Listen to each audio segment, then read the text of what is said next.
host, El Baracho. This is a chart showing the growth of the show and my ability to draw mountains over time. Joining me this week is once again Bomber 007. Hi everybody, and joining me today is Pepper Potts. This episode we're going to be talking about The Amazing Spider-Man. I was a big fan. Bomber 007 as of recently, very recently, is a fan. But I will be taking the pro of what I liked about the film, and he will be taking the con of what he didn't like about the film. So don't mistake us, we both liked it. You want to go ahead and go first, Bomber? I guess I'll start with the open up the punch, I guess. So first of all, I just think we should start out with, if you're gonna call the movie The Amazing Spider-Man, and appeal to all the fanboys and say, hey, we're following the Amazing Spider-Man lore, then follow it. If you're not gonna do it, then why even bother with all that? The reason why is because they got fanboys like me excited and all wet over nothing.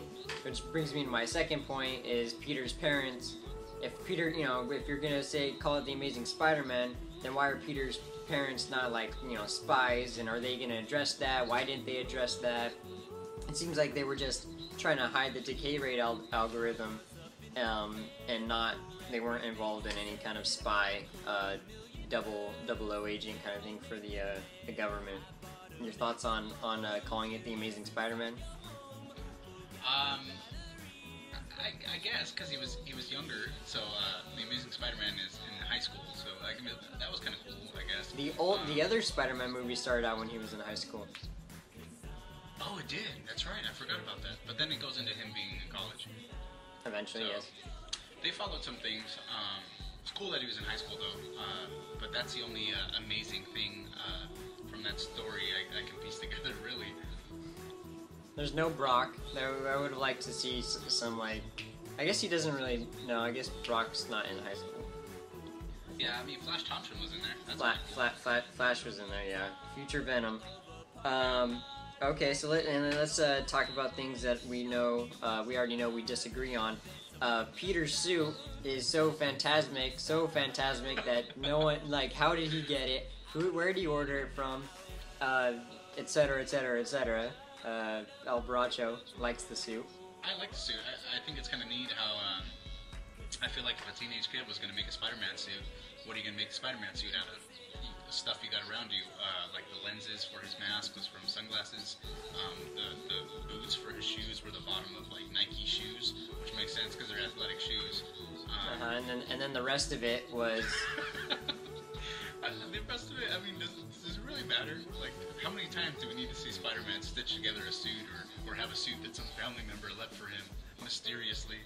I feel like they gave me just enough to where I understand how he made the suit, even though I really don't, I guess. Okay. I liked it. I thought it wasn't that big of a deal. Yeah, I mean, and it seemed practical. I have to throw in too is that the yellow lenses on the eyes and how everything just seemed more sleek. It was a new Spider-Man suit. That got me excited, which, minor spoiler is that in The Amazing Spider-Man 2, we're going to see more of a classic Spider-Man suit with the white eyes and basically Sam Raimi or whatever their old director's name, basically that suit all over again. Which is probably for the best. Spider-Man learning to web sling in this movie. Did we need a montage of him learning to skateboard so we can appeal to all the children's? That's not as bad.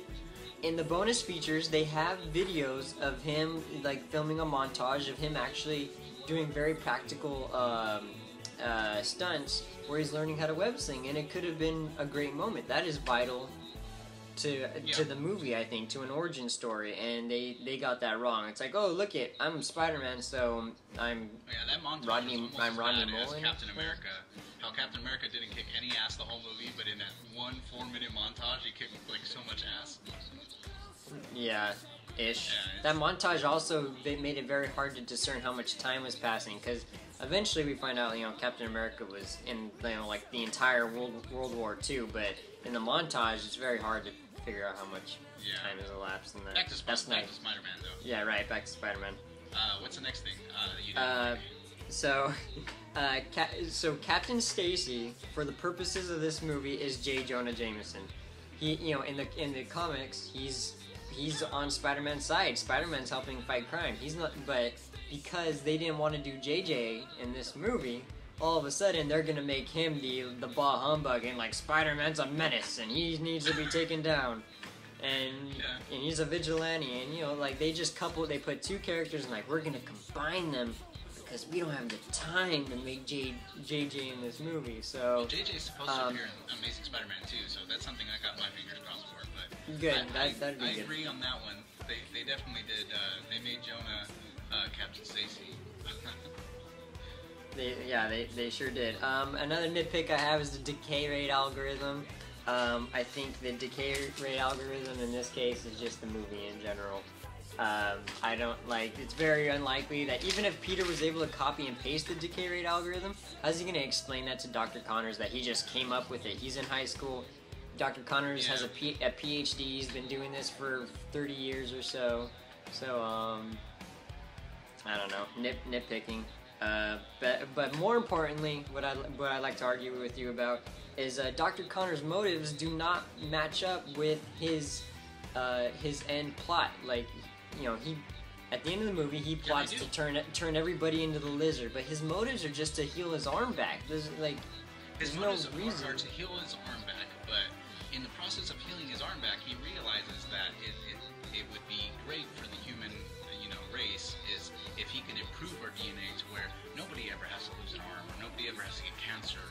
I think it's great because he's the perfect anti-hero, which is they just have to not be human and lay eggs and stuff. That's all they have to do now.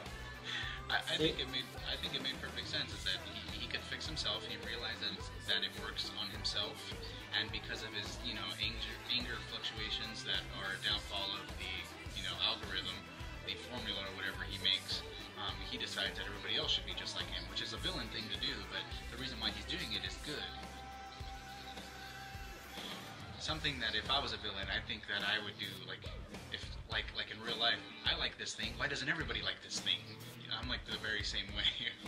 Yeah, and I just feel this, the special features kind of made it more clear and more understandable of why he ended up wanting to do that, but as from what is stitched together through the editing of this movie, I just don't feel like I buy the jump from he's just trying to help himself to all of a sudden you don't even see, I don't think you see his wife and his kid in the entire movie, but you think that would be consideration. Yeah, you don't usually, which is a huge it's a huge motive for him to grow the arm back and everything because he wants to be everything he can be for his family.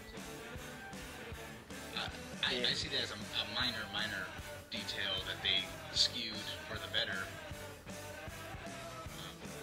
I think the whole shooting it up in the air and gas was kind of stupid, but oh well, it's very villainous to do something like that. Yeah, and the little convenient plot device, as soon as they mentioned the Ganoli device or whatever, when his first walkthrough in the facility, it's like, well, foreshadowing, people, that's going to be used later on in the movie. We didn't even talk about this. We didn't even prepare for it, but overall, what do you grade the movie? Well, can I just say one more thing? Is that why does Spider-Man need cranes to web sling? You know what? I forgot all about that scene, but I will say that was one of the. They just wanted to recreate the great moment in Spider-Man 2 when the citizens stand up against Doc Ock, even though they didn't do a very good job of doing that. Yeah. And they rallied behind Spider-Man. They wanted to create that moment in this movie, but it's very forced, very contrived. It just sort of felt out of place. Like, now I can web sling, even though there's buildings. I'm not in Texas. There are things to web sling. Some hardcore fanboys say all the cranes are there because of what happened in the Avengers after what happened in New York. I go, bullshit. That doesn't even make any sense because they can't mix those two movies, so that's just stupid. Right. They're not correlated.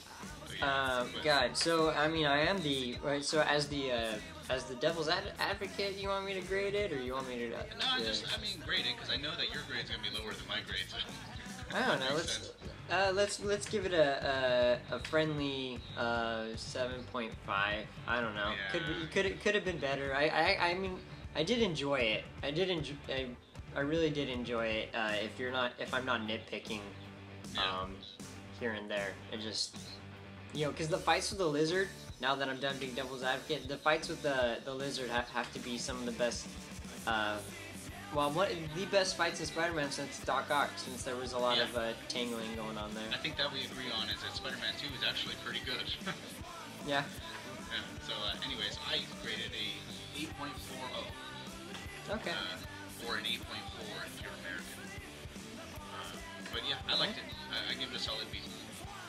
Alright, sounds good. Anyways, so until next time, viewers, we'd like to give Go ahead. Viewers, take a side. Get on Facebook or comment right below and say, you know, take a side. Did you like Spider-Man? Did you not? What bothered you about it? So let us know what you think. Some feedback would be cool to see if people liked it more than they hated it. But yeah, until the next episode, I am El Baracho. And I'm Bomber 007. We'll see you next time.